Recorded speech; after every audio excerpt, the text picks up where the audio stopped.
امروز تولد آقا ابوالفضل با آقا محمد علی میخوایم به موجود بکنیم.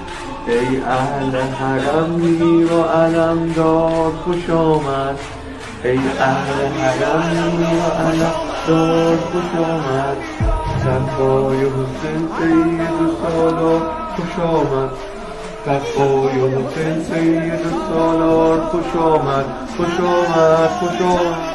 هل هل آزاده دل پیامبر شاده، علی و زهرا خدا حسین داده.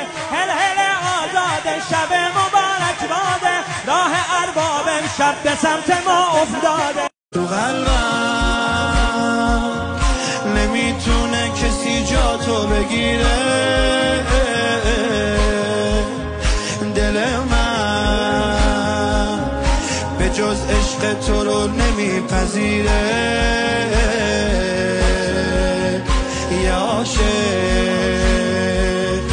امام حسینشو یادش نمیره.